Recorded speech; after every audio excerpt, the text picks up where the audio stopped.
नमस्कार, दिन भर की बड़ी खबरों में आपका स्वागत है। मैं हूं परवीन। आज इस बुलेटिन में बात होगी ईवीएम को लेकर बड़े खुलासे की, मोदी के सेल्फी पॉइंट पर गरमाई सियासत की, राजस्थान में हुए मंत्रिमंडल विस्तार की, इंडिया गठबंधन में सीट शेयरिंग पर बनी सहमति की, साथ ही जानेंगे क्यों यूपी जोड़ो यात्रा से परेशान है बीजेपी। और बुलेटिन के आखिर में देखेंगे जाने माने कार्टूनिस्ट इरफान की किस खबर पर पड़ी तिरछी नजर। इसके अलावा और भी कई बड़ी खबरों से आपको करवाएंगे रूबरू, लेकिन तमाम बड़ी खबरों से पहले एक नजर सुर्खियों पर। मेडल लौटाने पीएमओ जा रही पहलवान विनेश फोगाट को पुलिस ने रोका, रेसलर ने कर्तव्य पथ पर छोड़ दिया अर्जुन अवार्ड। कांग्रेस ने सोशल मीडिया एक्स पर केंद्रीय मंत्री स्मृति ईरानी पर साधा निशाना, गैस सिलेंडर के बढ़ते दाम को लेकर पोस्टर किया शेयर, कैप्शन में लिखा क्या हुआ मैडम। चीन लद्दाख मुद्दे को लेकर कांग्रेस अध्यक्ष मल्लिकार्जुन खड़गे ने मोदी पर साधा निशाना, कहा चीन पर लाल आंख तो ली मूंद, अपमानित की वीर जाबाजों के बलिदान की हर बूंद। कांग्रेस ने सोशल मीडिया पर फिर पीएम मोदी की गारंटी को जुमला करार दिया, एक्स पर पोस्टर जारी कर कैप्शन में लिखा मोदी की गारंटी मतलब जुमला। ईडी का हेमंत सोरेन को 7वां समन, 6 नोटिस के बावजूद अब तक एजेंसी के सामने पेश नहीं हुए झारखंड के सीएम। ये तो थी सुर्खियां और अब बात आज की सबसे बड़ी खबर की। देश में लोकसभा चुनावों की तैयारियां तेज चल रही हैं। राजनीतिक दल और चुनाव आयोग दोनों ही इसकी तैयारियों में जुटे हुए हैं। इस बीच सबसे ज्यादा चर्चा अगर किसी की चल रही है तो वो है ईवीएम। विपक्ष को ईवीएम में छेड़छाड़ की आशंका दिख रही है, तो दूसरी ओर चुनाव आयोग और सरकार ईवीएम के पक्ष में दिखाई दे रही है। इस बीच डीवी लाइव से बातचीत करते हुए वरिष्ठ वकील प्रशांत भूषण ने ईवीएम को लेकर कई खुलासे किए हैं। तो क्या कहा है प्रशांत भूषण ने, देखते हैं ये रिपोर्ट। ईवीएम से चुनाव हुए तो इंडिया गठबंधन की लड़ाई बहुत मुश्किल हो जाएगी। इंडियन ओवरसीज कांग्रेस के अध्यक्ष सैम पित्रोदा ने यहां तक कह दिया कि बैलेट से चुनाव में बीजेपी हार जाएगी और ईवीएम से चुनाव हुए तो वो 400 सीट भी ले सकती है। तो अब वरिष्ठ वकील प्रशांत भूषण ने भी ईवीएम को लेकर बड़ा खुलासा किया है। उन्होंने कहा कि ईवीएम में छेड़खानी संभव है। सिंबल लोडिंग के समय जो प्रोग्राम डाला जाता है उस समय इस तरह से किया जा सकता है, इसलिए ज्यादा देर जहां ईवीएम का इस्तेमाल शुरू हुआ था वो वापस बैलेट पेपर की तरफ चले गए हैं। ईवीएम मशीन वोटिंग और काउंटिंग के बीच में करीब कई बार 1 महीने का समय होता है। वोटिंग तो हो गई, काउंटिंग 1 महीने बाद हो रही है। तो उस 1 महीने में ईवीएम जो है एक स्ट्रॉन्ग रूम में ले जाकर स्टोर करी जाती हैं, तो वहाँ पर रिप्लेस हो सकती हैं, ट्रांसपोर्ट के समय रिप्लेस हो सकती हैं, उसके बाद जब वापस काउंटिंग स्टेशन पर ट्रांसपोर्ट करी जाएंगी उस समय रिप्लेस हो सकती हैं। तो इस वजह से बहुत ज़्यादा शंका हो गई है इलेक्ट्रॉनिक वोटिंग मशीन्स की इंटेग्रिटी पर। इसके साथ ही प्रशांत भूषण ने कहा है कि चुनाव आयोग को विपक्षी दलों की ईवीएम का सोर्स कोड बताना चाहिए, जिससे विपक्षी दल ईवीएम का परीक्षण कर सके। अगर आयोग ऐसा नहीं करता है तो विपक्ष को चुनाव का बहिष्कार कर देना चाहिए। उन्होंने कहा कि अगर ईवीएम से ही चुनाव कराना है तो फिर जो पर्ची वीवीपैट से निकलती है वो वोटर के हाथ में आए और वोटर इसे बैलेट बॉक्स में डाले। बाद में इन पर्चियों को गिना भी जाएगा। ईवीएम पर सियासी घमासान थमता नहीं दिख रहा है। इधर पीएम मोदी के सेल्फी पॉइंट को लेकर भी घमासान मच गया है। 2024 लोकसभा चुनाव के लिए बीजेपी अभी से प्रचार में जुट गई है। 2024 में भी पीएम मोदी ही चेहरा है, इसलिए उनके नाम पर प्रचार तेज हो गया है। रेलवे स्टेशनों पर पीएम मोदी के कटआउट लगाए जा रहे हैं, जिसमें सरकारी पैसा पानी की तरह बहाया जा रहा है। पीएम मोदी के फोटो वाले 3D सेल्फी बूथ पर राहुल गांधी ने पीएम मोदी को घेर लिया है। क्या है पूरी खबर, देखते हैं ये रिपोर्ट। लोकसभा चुनाव में अब महज कुछ ही महीने बचे हुए हैं। चुनाव से पहले बीजेपी जनता को लुभाने का कोई भी मौका नहीं छोड़ रही है। इसी कड़ी में बीजेपी भारतीय रेलवे के अलग अलग जोन के अंतर्गत रेलवे स्टेशनों पर पीएम मोदी के सेल्फी बूथ लगाए गए हैं। मोदी सरकार की ओर से रेलवे स्टेशनों पर लगाए गए इन सेल्फी बूथ के सामने आम जनता ठंड में सोने को मजबूर है। इसी को लेकर अब सियासत भी तेज हो गई है। आपको बता दें कि आरटीआई में बताया गया है कि एक अस्थायी सेल्फी बूथ स्थापित करने की लागत 1.25 लाख रुपए है। अब इसी को लेकर राहुल गांधी ने पीएम मोदी को घेरा है। राहुल गांधी ने बीजेपी पर निशाना साधते हुए सोशल मीडिया एक्स पर लिखा कि गरीबों की सवारी, भारतीय रेलवे के हर वर्ग का किराया बढ़ाया गया, किराए में बुजुर्गों को मिलने वाली छूट तक खत्म कर दी गई, प्लेटफॉर्म टिकट के दाम बढ़ाए गए, निजीकरण के द्वार खोल दिए गए, जनता की मेहनत की कमाई से निचोड़ा जा रहा ये पैसा क्या सेल्फी स्टैंड बनाने के लिए था? भारत की जनता को क्या चाहिए? सस्ता गैस सिलेंडर एवं सुलभ रेल यात्रा या शहंशाह के बूथ के साथ तस्वीर? आपको बता दें कि इस मुद्दे पर सिर्फ राहुल गांधी ने ही नहीं बल्कि सुप्रीम कोर्ट के जाने माने वकील प्रशांत भूषण ने भी पीएम मोदी पर सवाल उठाया। उन्होंने सोशल मीडिया एक्स पर लिखा था कि हमारे खर्च पर लगाए गए मोदी के सेल्फी पॉइंट दिखा रहे हैं नए भारत की हकीकत। हालांकि इससे पहले कांग्रेस अध्यक्ष मल्लिकार्जुन खड़गे भी इस पर सवाल उठा चुके हैं। विपक्ष इस मुद्दे पर मोदी को घेर ही रही है और सवाल कर रही है कि ये सरकारी पैसे की इतनी बर्बादी क्यों? मोदी को लेकर प्रचार अभियान तेज है। इधर राजस्थान में भी चुनाव की तैयारियां तेज हो गई हैं।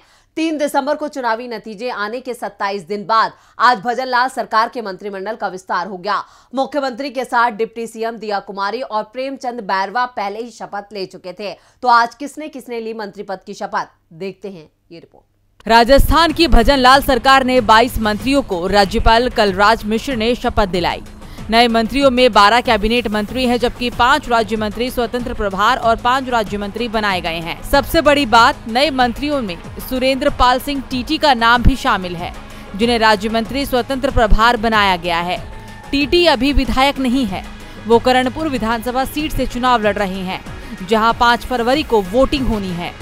तो वहीं कांग्रेस ने इसे आचार संहिता का उल्लंघन करार दिया है। कांग्रेस अध्यक्ष गोविंद सिंह डोटासरा ने ट्वीट किया, भाजपा का अहंकार 7वें आसमान पर है। भाजपा ने चुनाव आयोग को ठेंगा दिखाकर आदर्श आचार संहिता का उल्लंघन करते हुए श्री करणपुर से भाजपा प्रत्याशी सुरेंद्र पाल टीटी को मंत्री पद की शपथ दिलाई है। संभवत देश में ये पहला मामला है जब चुनाव से पूर्व भाजपा ने अपने प्रत्याशी को मंत्री बनाया है।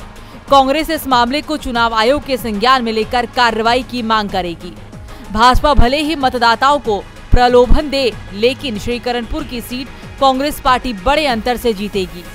मंत्रिमंडल विस्तार के साथ अब भजनलाल सरकार में सीएम सहित 25 मंत्री हो गए हैं। 5 जगह अभी भी खाली है। मंत्रिमंडल विस्तार में सबसे बड़ा झटका वसुंधरा राजे को ही लगा है, क्योंकि उनके अधिकांश समर्थकों को मंत्रिपरिषद में शामिल नहीं किया गया है। जो 12 कैबिनेट मंत्री बनाए गए हैं, 22 मंत्रियों में से 17 पहली बार मंत्री बनाए गए हैं, जबकि 12 कैबिनेट मंत्रियों में से 9 पहली बार मंत्री बने हैं। मंत्रिमंडल में 3 मंत्री वसुंधरा समर्थक हैं, जिसमें गजेंद्र सिंह खींवसर का भी नाम शामिल है, जिन्हें कैबिनेट मंत्री बनाया गया है। इसके अलावा अधिकांश मंत्री वसुंधरा विरोधी गुट या फिर हाईकमान की पसंद से चुने गए हैं। संसद से विधायक बने डॉक्टर किरोड़ी लाल मीणा, राजवर्धन सिंह राठौर को कैबिनेट मंत्री बनाया गया है। इसके अलावा गजेंद्र सिंह खींवसर, मदन लाल दिलावर, बाबूलाल खराड़ी, जोगाराम पटेल, सुरेश राउत कैबिनेट मंत्री बनाए गए हैं।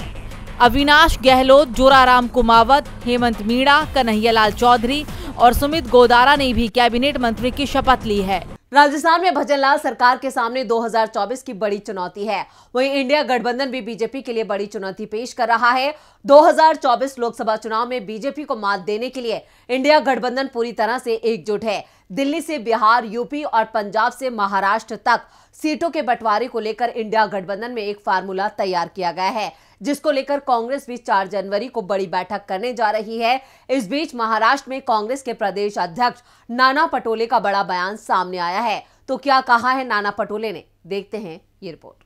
2024 लोकसभा चुनाव सिर पर है और इसी के मद्देनजर महाराष्ट्र में राजनीति तेज हो गई है। विपक्षी गठबंधन इंडिया में अपनी पैठ मजबूत करने के लिए कांग्रेस पूरी कोशिश में है और इस बीच महाराष्ट्र कांग्रेस अध्यक्ष नाना पटोले का बड़ा बयान सामने आया है। नाना पटोले ने कहा कि हमने राज्य में कहा था कि मेरिट के आधार पर सीट शेयरिंग होगी और फैसला होगा। जगह किसे कम मिल रही है, किसे ज्यादा, इस पर चर्चा नहीं होगी, बल्कि मेरिट के आधार पर चर्चा होगी। इसके आगे उन्होंने कहा है, हम लोग यहाँ पर जो अलायंस के बारे में हाईकमांड ने जो कमेटी बनाई, आदरणीय मुकुल वासनिक जी के नेतृत्व में, उनके सामने हम सब लोग आए और राज्य की राजनीतिक आज की जो स्थितियां है उनके बारे में उनको अवगत कराए और ये सब बातों पे हाईकमांड डिसीजन लेगी। शिवसेना और यूबीटी के नेता संजय राउत का बड़ा बयान भी सामने आया है। इंडिया गठबंधन के सीट शेयरिंग वाले फार्मूले को लेकर संजय राउत ने जानकारी दी है। उन्होंने कहा कि उनसे मिलने के लिए एनसीपी के अध्यक्ष जयंत पाटिल और जितेंद्र आव्हाड आए थे। महाराष्ट्र में महाविकास आघाड़ी में सीट शेयरिंग स्पष्ट है। सीटों के मामले में उत्तर प्रदेश के बाद सबसे बड़ा राज्य महाराष्ट्र है। यहाँ 48 लोकसभा की सीटें हैं, जो कि एक बड़ा आंकड़ा है। संजय राउत ने कहा कि जो सीट शेयरिंग होनी चाहिए और जो पार्टी की सीट पर चुनाव जीत सकता है, सीट पर उसी का दावा रहेगा। इसके लिए कोई फार्मूला नहीं है। देश में इंडिया गठबंधन का एक ही फार्मूला है, जो जीतेगा वही लड़ेगा, और महाराष्ट्र में भी इसी फार्मूले पर काम किया जा रहा है। यानी महाराष्ट्र में भी इंडिया गठबंधन में सीट शेयरिंग पर बात बनती नजर आ रही है। इंडिया की एकजुटता बीजेपी के लिए मुश्किलों में इजाफा कर रही है। इधर यूपी में कांग्रेस भी बीजेपी की मुश्किलें बढ़ा रही है। लोकसभा चुनाव से पहले यूपी में कांग्रेस का गजब का जोश देखने को मिल रहा है। यूपी जोड़ो यात्रा में कांग्रेस के नेता खूब पसीना बहा रहे हैं। वहीं जब नेता यात्रा को लेकर बरेली पहुंचे तो वहां कांग्रेसियों ने प्रदेश अध्यक्ष के साथ चल रहे नेताओं का जोरदार स्वागत किया। प्रदेश अध्यक्ष अजय राय ने बीजेपी पर जमकर हमला बोला। तो क्या कुछ कहा अजय राय ने, देखते हैं इस रिपोर्ट में। यूपी जोड़ो यात्रा के दौरान बरेली पहुंचे प्रदेश कांग्रेस कमेटी के अध्यक्ष अजय राय ने जमकर बीजेपी सरकार पर हमला बोला। उन्होंने कहा कि जब जब यूपी जागता है तो दिल्ली का तख्त बदल जाता है। यूपी जोड़ो यात्रा में लोगों का उत्साह बदलाव के संकेत दे रहा है। अजय राय ने आगे ये भी कहा कि भाजपा डबल इंजन की सरकार के पास सिर्फ कोरी बातों के सिवाय कुछ नहीं है। भाजपा सरकार और उसके नेता जनता के मुद्दों पर चुप्पी साध जाते हैं, इसलिए यूपी से ही बदलाव की आहट होने लगी है।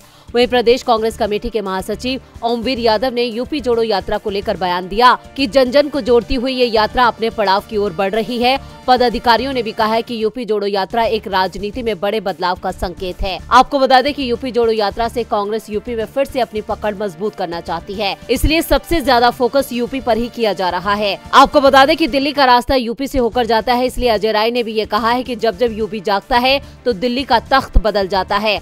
अब चुनाव से पहले कांग्रेस के नेता जमीन पर उतरकर मेहनत कर रहे हैं, लेकिन देखना ये होगा कि उनकी मेहनत कितनी रंग लाती है और चुनाव में कांग्रेस को कितनी बढ़त मिलती है। यूपी को लेकर कांग्रेस ने बड़ा एक्शन प्लान बनाया है। इधर इजराइल के एक्शन से गजा तबाह हो चुका है। इजराइल और फिलिस्तीन के बीच जंग जारी है। इस जंग में अब तक 21,000 से ज्यादा फिलिस्तीनियों की जान जा चुकी है, जिनमें सबसे ज्यादा बच्चे और महिलाएं शामिल हैं। हर दिन इजरायली बमबारी से दर्जनों फिलिस्तीनी अपनी जान गंवा रहे हैं। इन सब के बीच दक्षिण अफ्रीका ने इजराइल के खिलाफ बड़ा कदम उठाया है। क्या है पूरी खबर, देखते हैं ये रिपोर्ट। इजराइल फिलिस्तीन के बीच करीब 3 महीने से जंग जारी है। इस जंग में अब तक 21,000 फिलिस्तीनियों की जान चली गई है। कई लोगों के घर तबाह हो चुके हैं। फिर भी अभी तक इस जंग के रुकने के कोई आसार नजर नहीं आ रहे हैं। ऐसे में दुनिया के पटल पर जंग को रोकने की कोशिशें की जा रही हैं। इस बीच दक्षिण अफ्रीका ने बड़ा कदम उठाया है। दक्षिण अफ्रीका ने इजराइल के खिलाफ इंटरनेशनल कोर्ट में मुकदमा दायर किया है, जिसमें उसने इजराइल पर हजारों फिलिस्तीनियों की जान लेने का आरोप लगाया है और कोर्ट से इस मामले में हस्तक्षेप की मांग की है। दक्षिण अफ्रीका ने इंटरनेशनल कोर्ट में केस दायर कर कहा कि गजा में फिलिस्तीनियों की जान ली जा रही है, इसलिए इजराइल के खिलाफ तुरंत कार्रवाई की जरूरत है। इजराइल की सेना फिलिस्तीन को राष्ट्र और नस्ल के रूप में खत्म करने के इरादे से कार्रवाई कर रही है। ऐसे में कोर्ट की तरफ से इजराइल को गजा में अपने सैन्य अभियानों को तुरंत निलंबित करने के लिए अंतरिम आदेश जारी करना चाहिए। दक्षिण अफ्रीका ने आगे कहा कि गजा में इजराइल इंटरनेशनल लॉ की भी धज्जियां उड़ा रहा है और लगातार ताबड़तोड़ हमले कर रहा है। ऐसे में फिलिस्तीन के नागरिकों की रक्षा जरूरी है। इसके लिए तुरंत उपाय किए जाने की जरूरत है। हालांकि साउथ अफ्रीका के इन आरोपों को इजराइल ने निराधार बताया है। आपको बता दें कि इंटरनेशनल कोर्ट हेग में है। इंटरनेशनल कोर्ट में 2 देशों के बीच जारी विवाद को सुलझाया जाता है। आईसीजे को यूएन का सुप्रीम कोर्ट माना जाता है। हालांकि ऐसा जरूरी नहीं है कि इंटरनेशनल कोर्ट के फैसले को माना ही जाए। कई बार ऐसा हुआ है कि देशों ने इंटरनेशनल कोर्ट के फैसले को मानने से इनकार कर दिया है। हाल ही में कोर्ट ने रूस को आदेश दिया था कि वो यूक्रेन में जारी अपने सैन्य अभियान को तुरंत बंद करे, लेकिन रूस ने कोर्ट के आदेश को मानने से इनकार कर दिया और हमला जारी है। फिलिस्तीन में जान जाने का सिलसिला लगातार जारी है। इधर नए साल पर होने वाले बदलावों का सिलसिला भी जारी है। अब जल्द ही नए साल की शुरुआत होने वाली है। ऐसे में नए साल की शुरुआत में कुछ बड़े बदलाव होने जा रहे हैं, जिसका सीधा असर आपकी जेब पर पड़ने वाला है। तो 1 जनवरी से क्या कुछ बदलने जा रहा है, देखते हैं इस रिपोर्ट में। साल 2023 खत्म होने में 1 दिन बचा है और आने वाले साल के स्वागत की तैयारी में सभी लोग जुट गए हैं। वहीं आने वाले साल में आपको कुछ नए बदलाव का भी सामना करना पड़ सकता है, जिसका सीधा असर आपकी जेब पर भी हो सकता है। 1 जनवरी 2024 से कुछ जरूरी नियमों में बदलाव होने वाला है। 1 जनवरी से एक साल से बंद पड़े यूपीआई अकाउंट बंद हो जाएंगे। बैंकों और पेटीएम, फोन पे और गूगल पे जैसे थर्ड पार्टी ऐप्स भी 1 जनवरी से ऐसी यूपीआई आईडी इनएक्टिव कर देंगे जिनमें पिछले 1 साल से कोई भी लेन देन नहीं हुआ है। वहीं 1 जनवरी से सिम लेने के लिए डिजिटल केवाईसी कराना जरूरी होगा। ऐसा इसलिए क्योंकि डिपार्टमेंट ऑफ टेलीकम्युनिकेशन ने पेपर बेस्ड केवाईसी को बंद कर दिया है। दूसरी ओर 1 जनवरी से आईटीआर फाइलिंग के लिए जुर्माना देना पड़ सकता है। दरअसल 31 दिसंबर तक आईटीआर रिटर्न फाइल करने की आखिरी तारीख है। ऐसे में 1 जनवरी से इस पर जुर्माना लगाया जाएगा। आपको बता दें कि नए साल की शुरुआत से पार्सल भेजना भी महंगा हो सकता है। Overseas logistics brand blue dot ने पार्सल भेजने पर 7% तक का इजाफा किया है। बात घरेलू गैस सिलेंडर की करें तो हर महीने की पहली तारीख को गैस सिलेंडर के दाम तय किए जाते हैं। ऐसे में साल के पहले दिन आम आदमी को गैस सिलेंडर की कीमतों को लेकर बड़ा ऐलान हो सकता है। इसके साथ ही साल 2024 से विदेशों में पढ़ाई कर रहे छात्रों को नौकरी के लिए पढ़ाई खत्म होने से पहले वीजा अप्लाई करना पड़ेगा। यानी किसी भी देश के छात्र तब तक वर्किंग वीजा पर स्विच नहीं कर पाएंगे जब तक उनकी स्टडी खत्म नहीं होती। अब देखना होगा कि 1 जनवरी से क्या कुछ बदलने वाला है। और बुलेटिन के आखिर में देखते हैं कि जाने माने कार्टूनिस्ट इरफान की किस खबर पर पड़ी तिरछी नजर।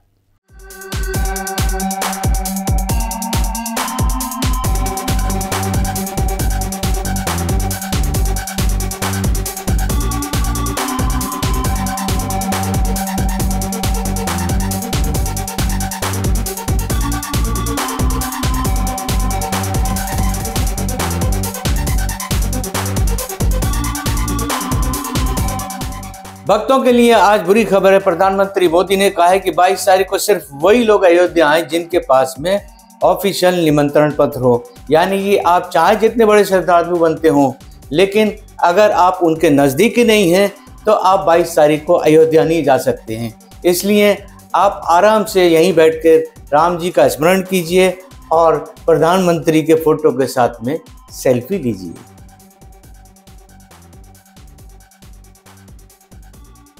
बहुत बहुत शुक्रिया इरफान जी। तो आज इस बुलेटिन में इतना ही। देखते रहिए डीबी लाइव। नमस्कार।